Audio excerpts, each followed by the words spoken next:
First, he used 3 times the number of embryos recommended to impregnate Nadya Suleman. The single mother in California who ended up giving birth to octuplets. Now that doctor in California is at it again, and a 49-year-old woman is pregnant, expecting quadruplets. We're going to talk about this because it's a pretty interesting topic, and people are just I don't know where to go with this. Dr. Arthur Caplan, who is professor of bioethics from the University of Pennsylvania, joins us, and the president and CEO of what I believe to be the premier pro-life organization in America, Americans United for Life, Charmaine Yoest, is here. And thank you both for joining us. Okay. Dr. Caplan, let me start with you, because this has ignited a lot of debate, certainly in the public, but within the medical community. The first essence of the Hippocratic Oath is do no harm. Correct. Did this doctor do some harm? Absolutely, and unconscionable. You know, a lot of people are aiming criticism at the mom and saying, how could she make this choice? How could she do what she did? I think the real issue is, if you take a very troubled woman, and I think most of us have seen interviews with her, and she's got issues. She already has 6 children, 3 with disabilities. She's getting food stamps. She's got no home. She has no income.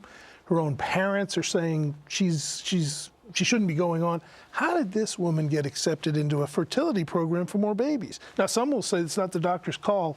I couldn't disagree more. I think ethically you've got to say, in this kind of situation, you can't deal with more children.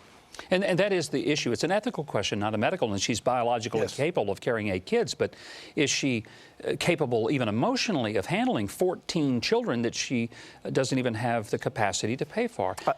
I'm going to say I doubt it. I have a feeling we may see Child Protective Services into this matter before too long. But Charmaine, this opens up a very, very touchy issue. I'm pro-life. I'm unabashed about that. I wouldn't want to go in and say, okay, we're going to pick 5 of these 8, we're going to terminate them. So where does the pro-life community stand? How do you cope with this from that perspective?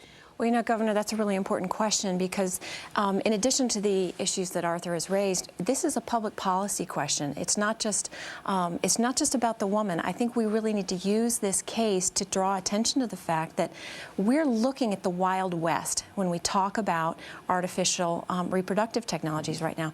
There's no legislation, there's no framework whatsoever that these doctors are operating in.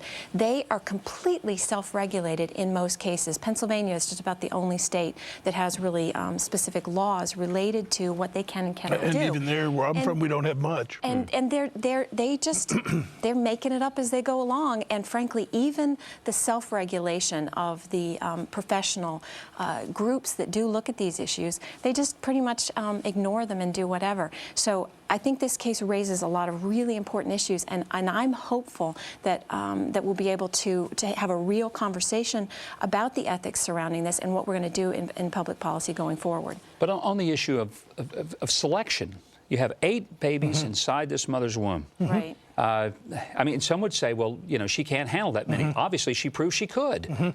So if there had been some of the babies that had been terminated, that would have defied, in essence, what became a statement of life. There's no way she should have had 8 embryos put in. Yeah. Not just her, anybody. I'm a pro-choice person, but I'll tell you this. Putting 8 embryos into anybody is completely irresponsible. You should not be doing that. And if you have to put some embryos aside before you put them in, then put them aside and try again. But putting them in 8 at once, that's really irresponsible. Well, see, and here's the interesting difference between our opinions. He says he's pro-choice, I'm pro-life. The problem is not the fact that you're implanting 8, it's that you're creating 8. Because there's a real issue here of informed consent with women. A lot of women get into this situation where they implant these 8 embryos, and then the doctor comes back to them and says, you know what, you can't carry this many babies to term. You've got to pick which ones you're going to kill. It's called selective reduction. And a lot of women get into this situation and don't know ahead of time that they're going to be backed into making an abortion decision. You know something? I'll surprise you. I'll agree with you. You should not be going forward with anybody and saying, you know, I'm going to give you 8 embryos. We'll figure out later on what to do. And then the woman finds out you're talking about aborting them in utero. We're not just talking about abortion. These are people who want babies. They're infertile. You should not be making them without her consent in advance. You shouldn't be putting them in. And one of these days, let's come back and talk some more because, Doctor, I hope you can lead some real ethical discussions as we go forward. This field needs it. Thank you both for being with us today. Thank you.